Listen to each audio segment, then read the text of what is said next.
Hello and welcome to another educational webinar presented by Bayntree Wealth Advisors.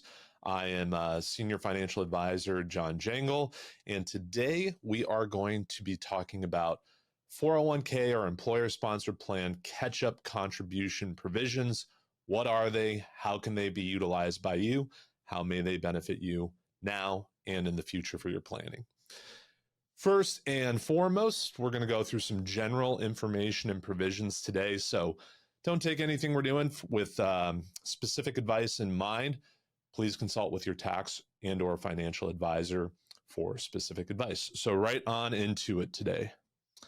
So what are catch-up contributions? Well, everybody that has an employer-sponsored plan has what's called the salary deferral limit. That is how much in a given year you can take of your own salary and defer into that plan, that 401k, that 403b. There is another type of contribution you can make once you've hit certain parameters. So it basically allows you to put more money than that annual salary deferral limit into your employer-sponsored plan. So if you want to get to this maximum in a given year and you meet certain requirements, you can actually get more into the plan. This doesn't count for an employer match or any profit sharing contributions. This is purely elective based off of how much you choose to defer into that plan. So some of the benefits, if you can get more money into that 401k, that 403b, first and foremost, if you're in a fairly high tax bracket, make a good amount of income, and you decide to do a pre-tax contribution, you will get an additional tax deduction right off the top of your income. So there's some immediate tax planning benefits for you. Additionally, the reason the catch-up contributions were built in is really to help people who are nearing retirement get more funded into those retirement plans. So you have a larger balance, more sustainability throughout your retirement at that point in time. So if we look at specifically some of these requirements, first and foremost, you have to be age 50 or older.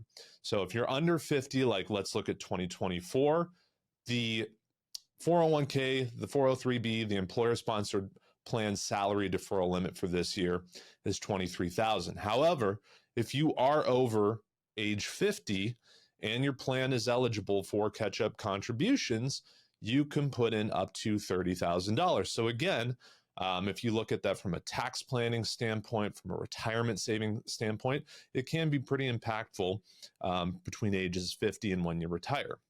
It also is specific to your plan. So you have to be eligible to be in the plan and to make these deferrals.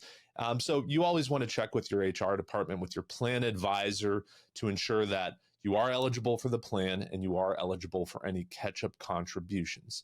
Also, those contributions, so whether it's the regular contributions or the catch-up contributions, must be made before the end of the year.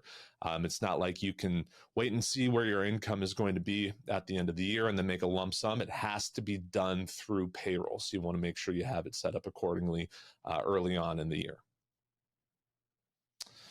There are some changes that are coming down the line too that could be pretty impactful for everybody. This was part of the Secure Act 2.0, some changes made kind of across the board with retirement plans in mind. And this is going to primarily impact higher earners for different employers. So the government is always trying to find ways to increase tax revenue, but obviously it's a touchy subject with voters, and especially, we're in an election year right now. There are ways and mechanisms, levers, if you will, that policymakers can pull to generate more tax revenue without actually raising your taxes. So one of the provisions that will be going into effect beginning in 2026 via the Secure Act 2.0 basically states that any employee whose wages exceed $145,000 that is utilizing the catch-up provision, that catch-up contribution must go into a Roth within the 401k. Now, what does that do? How does that help the government increase tax revenues? Well, if you remember, a Roth contribution is taxable in the year that it's made. So if you make a pre-tax non-Roth contribution, again, you're getting that tax deduction. The Roth contribution, however, is still incorporated for your income taxes in that year. Now, it will come out tax-free in the future, but it basically ensures that immediately there is tax revenue generated through those contributions. So something very important to remember, if you're going to be over that income threshold, you're over age 50, you're utilizing catch-up contributions in your 401k plan, and you were planning to use pre-tax and get a higher deduction, you will not be able to do that. You can still fund the Roth, but you're going to have to pay taxes on that money that you're contributing via that catch-up provision. So something very important, if you have questions on that, again, consult with your tax or financial advisor, reach out to our team here at Bayntree. So are they worth it? Well, I would say in general, catch-up contributions are a very valuable provision within 401k plans. They can help you do some strategic tax planning, also some long-term retirement planning. And it gives participants that ability, again, leading up to retirement, to really kind of supercharge and get as much in as they can right before their retirement, which can be very valuable. So if you have questions regarding these provisions, how catch-up contributions work, are they applicable to your situation, please feel free to reach out to our team. We're always happy to provide guidance, and happy planning out there. Take care.